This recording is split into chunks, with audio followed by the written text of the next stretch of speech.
Scandale judiciaire au tribunal des grandes instances de Kalamou, la pièce maîtresse dans l'affaire kidnapping de l'enfant Eldi Mambinza a été acquittée dans un jugement rendu secrètement, sans informer la partie civile, bien que l'enfant reste toujours introuvable jusqu'à ce jour. Une situation qui a choqué les habitants du quartier Luboudi, dans la commune de Bandalungwa, où l'enfant a été volé. Un récit d'Edith Chala. La justice élève une nation, dit-on. Elle sécurise la société. La nôtre est malade de ses hommes. Le Conseil supérieur de la magistrature a du pain sur la planche, d'autant plus que lui-même a fait son évaluation lors de sa 6e session extraordinaire. Ces fonctionnaires de la justice, rendus inamovibles par le législateur pour dire le droit, laissent parfois leurs convictions être emportées par l'argent, même dans les dossiers qui mettent en jeu les vies humaines. Le cas le plus patent reste encore celui de cet enfant, 3 ans, enlevé comme beaucoup d'autres anonymes.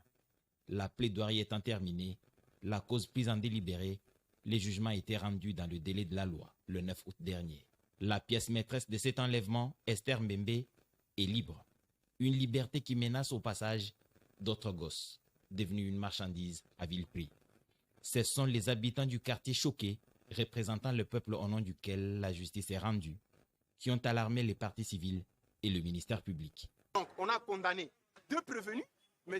Arsène et Mme Déborah, qui sont condamnés à 20 ans de prison pénale. Malheureusement, l'actrice principale, la personne qu'on a désignée comme la personne qui a l'enfant, Mme Mbembe Bikola, Esther, elle est acquittée. On a instruit juste le dernier jour, on a retenu 2 infractions dont l'instruction a suivi, c'était la traite des êtres humains et association de malfaiteurs. À notre grande surprise, nous avons été surpris de voir que malheureusement, on n'a pas parlé de cette infraction.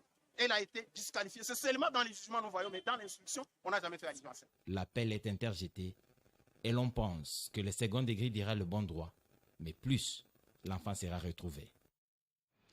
Quelle serait la magie si ce n'est pas la corruption? Les co-auteurs écopent de 20 ans de prison et l'auteur principal acquitté.